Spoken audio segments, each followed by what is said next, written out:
Hello my dear lovely student. आज हम अध्याय 3 क्लास 7 का पढ़ेंगे। आंकड़ों का प्रबंधन, इंग्लिश में इसको बोलते हैं डाटा मैनेजमेंट। एक्सरसाइज 3 पॉइंट हल करेंगे हम, लेकिन उससे पहले कुछ ज़रूरी महत्वपूर्ण बिंदुओं पर ध्यान देंगे। पूरे अध्याय में आपको ये जानना बहुत ज़रूरी है। ये जानने के बाद ही हम 3.1 शुरू करेंगे। ओके, चलिए देखते हैं। सबसे पहले नंबर पे है औसत, एवरेज। एवरेज का मतलब क्या होता है? औसत का मतलब है सबको बराबर बराबर बांटना, ठीक है।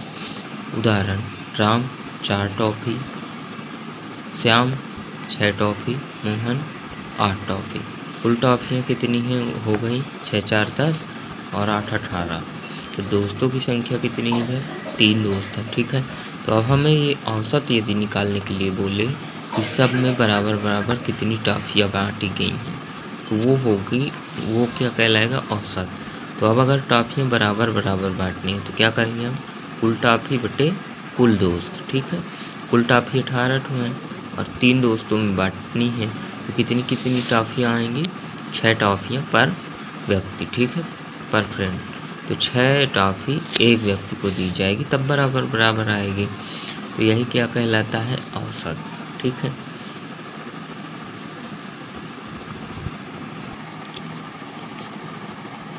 उदाहरण नंबर 2, एक खिलाड़ी ने 3 मैचों में रन बना 10 20 30, ठीक है। तो अब इसका औसत निकालना है। ये प्रश्न मान लीजिए कि एक खिलाड़ी ने 3 मैचों में रन बनाए हैं। पहले मैच में 10 रन, दूसरे में 20 रन, तीसरे में 30 रन, ठीक है। तो इसका औसत रन ज्ञात कीजिए मैच का। तो क्या करेंगे? सबसे पहले कुल रन निकालेंगे।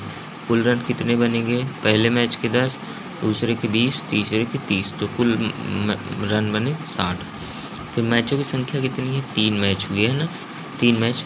तो हम अब औसत निकालेंगे कि एक मैच में लगभग या फिर औसतन कितने रन बनाए हैं। औसतन का मतलब होता है रियलिटी से के आसपास, ठीक है, ज़्यादा दूर नहीं न ज़्यादा पास। जैसे ये 10 है, 20 है, 30 है, तो इन्हीं के आसपास जो आएगा तो इन्हीं के आसपास रहेगा। चलिए देखते हैं। तो 20 कितना आया? कुल रन 60 और बटे 3। औसत रन निकालने के लिए क्या करेंगे? कुल रन बटे मैचों की संख्या, तो 60 बटे 3, तो कितना आएगा? 20 रन। तो अतः खिलाड़ी ने औसतन एक मैच में 20 रन बनाए, ठीक है। ये औसत होता है। तो औसत अपन समझ गए। अब हम समझेंगे परिसर। अब समझेंगे हम परिसर। परिसर तो इंग्लिश में क्या बोलते हैं? रेंज, ठीक है।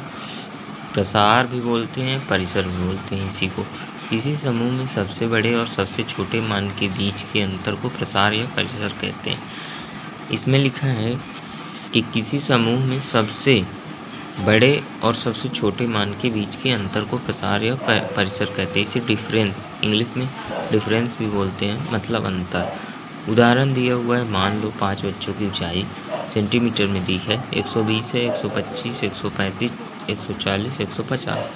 अब सबसे लंबे बच्चे की ऊंचाई कितनी है? 150 सेंटीमीटर। और सबसे छोटे बच्चे की ऊंचाई कितनी है? 20 सेंटीमीटर। तो इसका परिसर क्या होगा? इस प्रश्न में परिसर होगा 150 माइनस 120, कितना आएगा? 30 सेंटीमीटर। मतलब दोनों के बीच कितना अंतर है?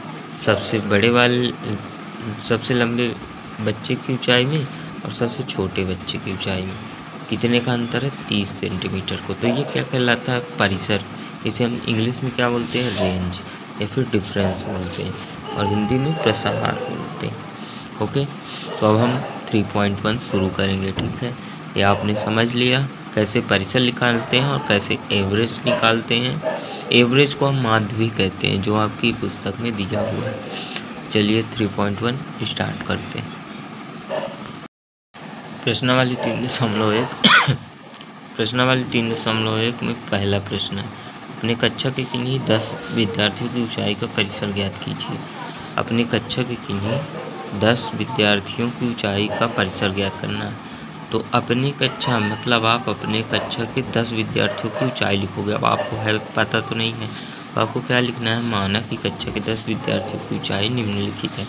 अब आपको ऐसे लिख देना 120 सेंटीमीटर, 130 सेंटीमीटर, 110 सेंटीमीटर, 140 सेंटीमीटर, 118, 122 हमने ऐसे लिख दिया। ठीक है, 10 बच्चों की लंबाई ऊंचाई लिख दिया। ठीक है, अब क्या करना है कि इसका परिसर निकालना। परिसर हमने बताया ना कि जो सबसे बड़ा होगा इसमें ऊंचाई जिसकी और सबसे छोटी उससे घटा देंगे तो परिसर निकल आएगा।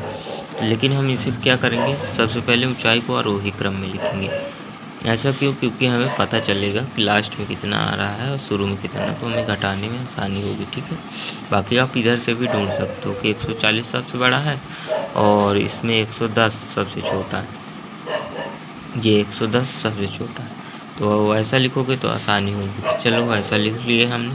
अब आगे देखते हैं, यहाँ अधिकतम ऊंचाई कितनी है 140 सेंटीमीटर और न्यूनतम ऊंचाई कितनी है 110 सेंटीमीटर। अतः परिसर क्या होगा, अधिकतम ऊंचाई माइनस न्यूनतम ऊंचाई। तो 140 माइनस 110 कितना आएगा 30 सेंटीमीटर। अतः परिसर कितना होगा 30 सेंटीमीटर। ये आपका पहला सवाल हो गया। ठीक है, एक बार हम ऐसे कर देते हैं, आप इसको लिख सकते हो कॉपी में। ठीक है,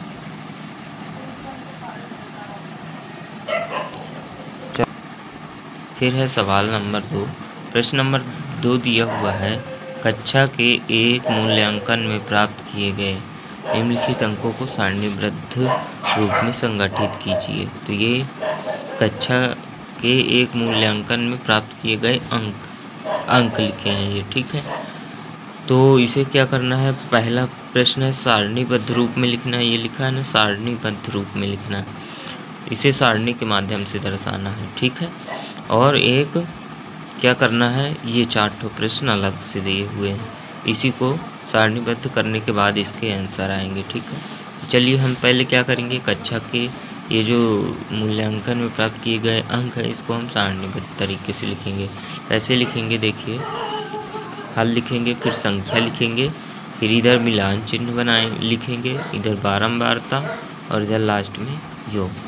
फिर अब संख्या कौन कौन सी संख्याएं आई हैं तो उनको बस लिखना है इधर। ठीक है,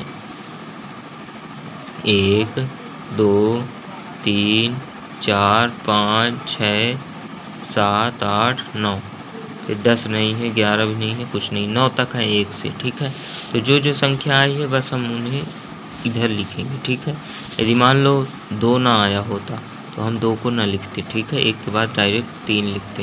ओके, समझ में आ गया। तो अभी 1 भी आया है, 2 भी है, 3 भी है, तो हम 9 तक आया है तो 9 तक लिखेंगे। ठीक है, हमने 10 भी अपने से लिख दिया था, ये गलत हो गया था क्योंकि 10 तो है नहीं, इसीलिए हम इसको काट देंगे। ओके, चलो मिलान चिन्ह देखते हैं कैसे करते हैं। मिलान चिन्ह 1, ये 1 है ना, मिलान चिन्ह कैसे बनता है कि 1 कितनी बार आया इस रूप में, इसमें कितनी बार 1 आया है, तो 1 देखिए 1 बार आया है। तो मिलान चिन्ह कैसे बनाते हैं, एक लाइन खींच देते हैं 1 को दर्शाने के लिए। ठीक है, तो एक लाइन खींचा हमने, 1 बार आया है इसीलिए। बारंबारता का मतलब है फ्रीक्वेंसी, कितनी बार आया है वही अब गणितीय रूप में लिखना है हमें, तो 1 बार आया। ठीक है, ये रोमन नंबर में हो गया, मतलब मिलान चिन्ह को हम ऐसे रोमन नंबर वाली गिनतियों में दर्शा देते हैं और ये बारंबारता को हम गणित वाले में दर्शाएंगे अंकों के माध्यम से। तो 1 कितने बार आया, 1 बार, तो 1 बार लिख दिया हमने, 1 को 1 बार। अब इसका योग क्या होगा, 1 बार आया तो 1 का ही रहेगा योग। ठीक है, अब दूसरा देखो, 2 कितनी बार आया है, इधर देखते हैं, 1 2 बार आया है 2, तो हम 2 को दर्शाने के लिए 2 लाइन खींचेंगे। ठीक है, अब इधर बारंबारता में लिखेंगे कि कितनी बार आया है, तो 2 बार, तो 2 लिखा हमने। अब इधर योग कैसे निकालेंगे कि 2 कितनी बार आया है, 2 बार, तो 2 बार 2 आया है, तो इसका मतलब 2 और 2 कितना हो जाएगा 4, तो 2 कितना हो गया है टोटल 4। ठीक है, अंकों का योग चल रहा है ना, तो अंकों का योग कितना हो जाएगा 4। फिर 3 कितनी बार आया है, 1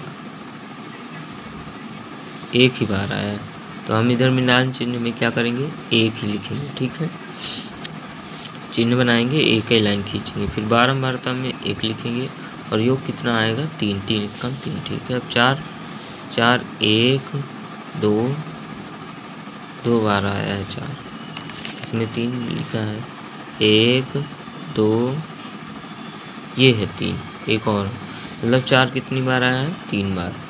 तो ये हमने 3 लाइनें खींची मिलान चिन्ह में और गणितीय रूप में बारंबारता इधर लिख दिया हमने। यहाँ भी हम बारंबारता ही लिखते हैं, लेकिन इसे हम मिलान चिन्ह बोलते हैं जब इस रूप में दर्शाया जाता है, ठीक है। तो 4 कितनी बार आया 3 बार, मतलब अंकों का योग कितना हो जाएगा इसका 12, ठीक है। 5 कितनी बार आया चलिए देखते हैं 1 2 3 4 5, 5 बार 5 आया। 5 बार 5 को हम कैसे दर्शाते हैं, देखो 4 लाइन खींचते हैं, फिर एक लाइन ऐसे तिरछी खींच देते हैं, ठीक है, एक काटते हुए तिरछी लाइन खींच देते हैं। तो 5 लाइन हो गई, 4 ये और एक ये लाइन 5। अब 5 के बाद हम कुछ नहीं करेंगे इसमें, फिर अलग से यदि 6 आता है तो हम एक लाइन और खींचेंगे, फिर अलग से बनाएंगे, ठीक है, 5 तक ही बनेगा। अब 5 कितनी बार आया 5 बार, तो योग कितना होगा 25। अब 6 कितनी बार आया है 1 2 3, 3 बार 6 आया है, इसमें तो 4 बार लिखा है 1 2 3 4, 4 बार 6 आया। थोड़ा सा गिनती करने में मिस्टेक हो गया था। 6 कितनी बार आया 4 बार, मिलान चिन्ह में हमने 4 लाइनें बनाई और बारंबारता में फ्रीक्वेंसी लिखी कि 4 बार आया है, और तो कितना हो जाएगा 6 चौको 24, अंकों का योग 24 हो गया। अब 7 को देखते कितनी बार आया है,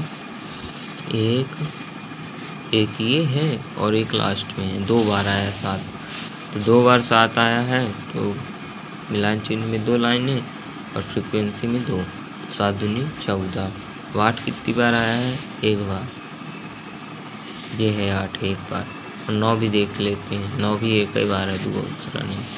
तो 8 और 9 को एक एक लाइन के माध्यम से दर्शा देंगे क्योंकि एक एक बार आए, और फ्रीक्वेंसी में भी हम एक एक लिखेंगे। तो 8 एकम 8, 9 एकम 9। अब हम इधर थोड़ा क्या करेंगे, अंकों का कुल योग निकाल देंगे। तो कुल योग आता है इसको, ये योग में जितने आए हैं ना तो इन सब को जोड़ देंगे, मतलब जितने भी अंक आए हैं जितनी बार आए हैं टोटल करने पे पूरा 100 आएगा, ठीक है। ये अंक है ना आपके, ये इन पूरों को जोड़ने पर कितना आएगा 100, ठीक है। और इसको भी जोड़ लेते हैं बारंबारता, कितनी बार कौन, तो 20 हो जाएगा बारंबारता, ठीक है टोटल। अब चलिए हम देखते हैं सबसे बड़ा अंक। पहला प्रश्न लिखा है आपका कि सबसे बड़ा अंक कौन सा है, ये सारणीबद्ध रूप में लिख दिया ना हमने, बना दिया। अब पहला प्रश्न ये वाला हल करेंगे कि सबसे बड़ा अंक कौन सा है, छोटा अंक कौन सा है, इन आंकड़ों का परिसर क्या है, अंक गणती माध्य ज्ञात कीजिए, ठीक है।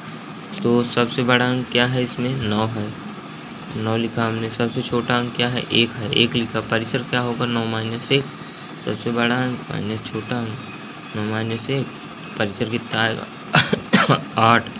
अब माध्य देखो कैसे निकालेंगे, एवरेज हमने बताया था ना, एवरेज को ही माध्य बोलते हैं औसत को। तो माध्य कैसे निकालेंगे, अंकों का योग अंकों की संख्या, तो अंकों का योग कितना है 100, संख्या अंकों की संख्या कितनी है 20। अंकों की संख्या इधर से भी आप गिन सकते हो ना, 1 2 3 4 5 6 7 8 9 10 11 12 13 14 15 16 17 18 19 20। तो अंकों की संख्या कितनी है 20, तो अंकों की संख्या हो गई 20, 100/20 लिखेंगे, आंसर कितना आएगा 5। ये हो गया आपका सेकंड नंबर का सवाल। अब हम देखेंगे थर्ड नंबर। प्रश्न नंबर 3 लिखा हुआ है। प्रश्न 3 कहता है प्रथम 5 पूर्ण संख्याओं का माध्य ज्ञात कीजिए। प्रथम 5 पूर्ण संख्याओं का माध्य ज्ञात करना है, एवरेज निकालना है। तो हम सबसे पहले हल में क्या लिखेंगे, प्रथम 5 पूर्ण संख्याएं। पहले हम 5 पूर्ण संख्याएं लिखेंगे। तो पूर्ण संख्या कहाँ से स्टार्ट होती है 0 से, तो 0 भी पूर्ण संख्या, तो हम प्रथम है क्योंकि सबसे पहले की 5 संख्याएं लेना है तो हमें 0 भी लेना पड़ेगा, क्योंकि यहीं से तो प्रथम है, यही तो प्रथम पूर्ण संख्या है। ठीक है, तो इसे हम शामिल करेंगे। 0 1 2 3 4 ये 5 पूर्ण संख्याएं हो गई। तो अब हमें माध्य निकालने के लिए क्या क्या ज्ञात करना पड़ेगा? योग और कुल संख्याएं ज्ञात करनी पड़ेंगी। ठीक है, तो संख्याओं का योग कितना हो जाएगा? 1 + 2 + 3 + 4 + 0 तो कितना आएगा? 10। तो कुल संख्याएं कितनी है? 5 हैं, तो 5 लिखा हमने। अब माध्य कितना आएगा? इसीलिए लिखेंगे माध्य बराबर संख्याओं का योग बटे कुल संख्याएं।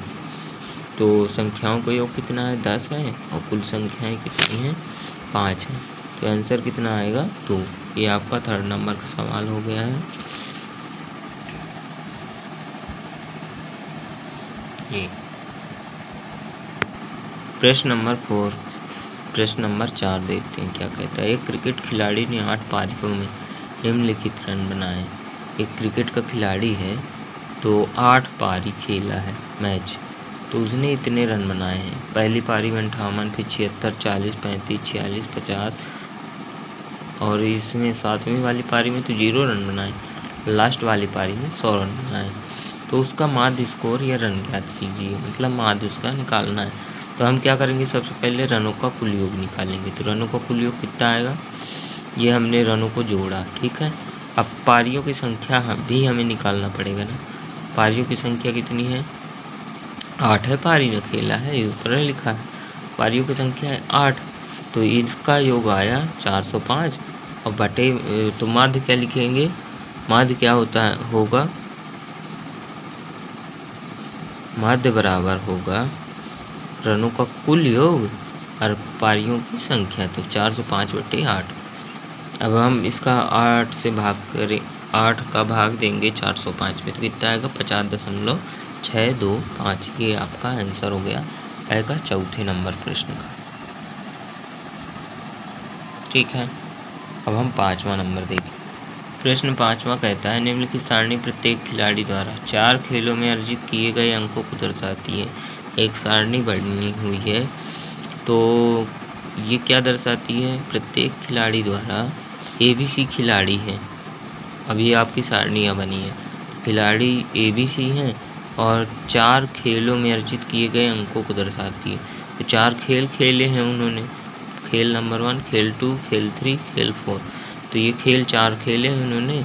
अब उनके अंक दर्शाया कि कितने कितने नंबर पाए हैं उन्होंने। ठीक है, पहले खेल में ये ने कितना पाया है? 14 नंबर, दूसरे में 16, तीसरे में 10, चौथे में 10। ठीक है, ऐसे ही तीनों खिलाड़ियों ने नंबर पाया है।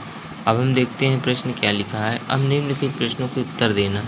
प्रत्येक खेल में A द्वारा अर्जित औसत अंक ज्ञात करने के लिए माध्य ज्ञात करना है। ठीक है, चलिए एक एक करके समझेंगे। पहला, दूसरा, तीसरा, 3 ही दिए हुए हैं ना कि 4 दिए? 4 दिए हैं। इसका प्रदर्शन सबसे अच्छा है। हम एक एक करके सॉल्व करेंगे इसको। ठीक है,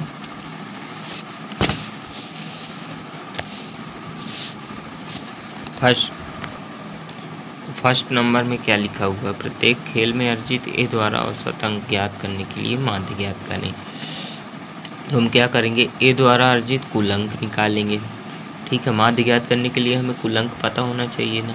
तो एक खिलाड़ी A के कुल अंक चारों मैच में, ठीक है, चारों मैच में कुल अंक कितने होंगे? 14 धन 16 धन 10 धन 10। ये कुल अंक योग कितना आया? कुल योग आया 50। खेलों की संख्या A द्वारा खेले गए खेलों की संख्या कितनी है? 1 2 3 4, 4 खेल खेला है और चारों खेलों का योग लिखा है ये है। तो 4 खेल खेला है तो संख्या कितनी होगी खेलों की? 4। अब माध्य क्या होगा? माध्य बराबर कुल योग और बटे संख्या।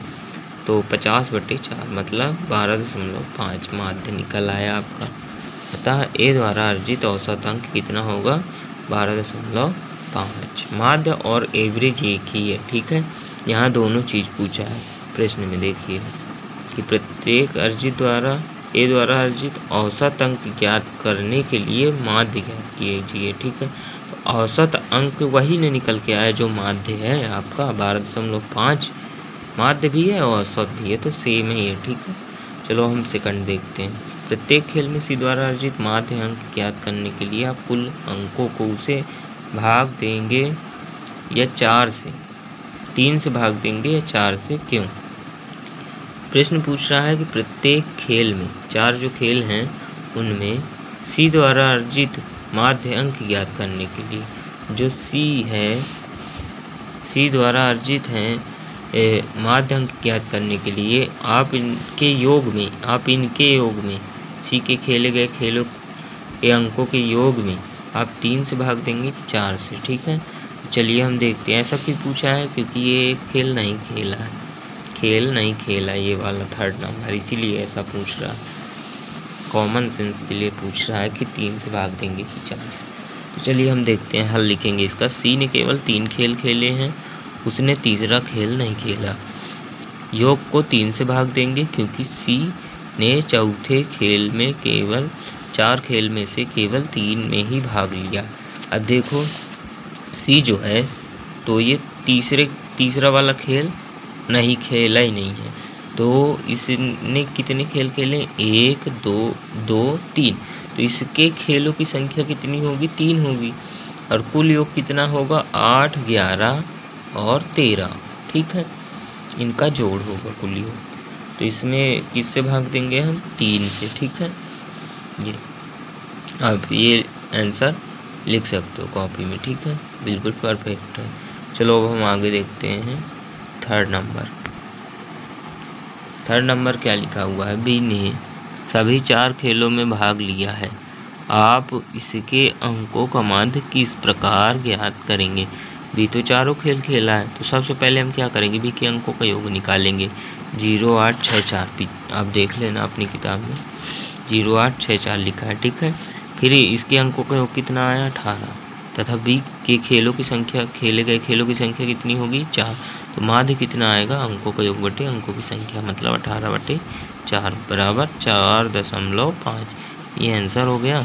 इस तरह हम बी के अंकों का माध्य ज्ञात करेंगे। ठीक है, तो ज्ञात करके लिख देना लास्ट में कि इस तरह हम बी के अंकों का माध्य ज्ञात करेंगे। ठीक है, जैसे हमने अभी लिख दिया है ये। तो अब हम देखते हैं 4था नंबर, किसका प्रदर्शन सबसे अच्छा है? तो हल लिखेंगे हम। यह ज्ञात करने के लिए हमें ए बी और सी के माध्य ज्ञात करने होंगे या फिर कुल योग ज्ञात करने होंगे। मतलब किसका प्रदर्शन सबसे अच्छा है का मतलब किसने सबसे अधिक रन बनाए हैं 4 खेलों को मिलाकर। ठीक है, तो ए के अंकों का योग कितना है? 50। चलो हम देखते हैं, इस प्रश्न से ही देखते हैं सारणी जो बनी है आपकी। ठीक है, ये सारणी है। इसका प्रदर्शन भाई सबसे अच्छा है। ए ने 14 बनाया पहले में, दूसरे में 16, तो 14 16 कितना हो गया? 30 हो गया। 10 40 10 50, तो ए ने कितना बनाया है? 50। ठीक है, और बी ने 8 6 14 4 18 बनाया है टोटल, और सी ने 8 11 8 19 और 13 32।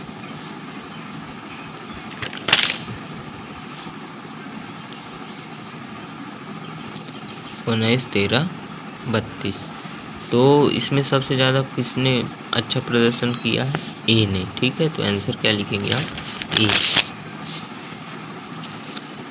ये आप इसको नोट कर सकते हो कॉपी में, आप लिख सकते हो इसको, ऐसे हम लिखेंगे। हिंदी वगैरह के कुल को योग ज्ञात करने के लिए हम ज्ञात करना होगा। ठीक है, तो ए के अंकों का योग निकालना पड़ेगा, बी के अंकों का योग इतना होगा, फिर सी के अंकों का योग इतना होगा। अतः हम देख पा रहे हैं कि ए ने सबसे अच्छे रन बनाए हैं, मतलब ए का प्रदर्शन सबसे अच्छा है। ठीक है, ये हो गया आपका 5वां नंबर सवाल। अब हम 6वां नंबर सवाल देखेंगे।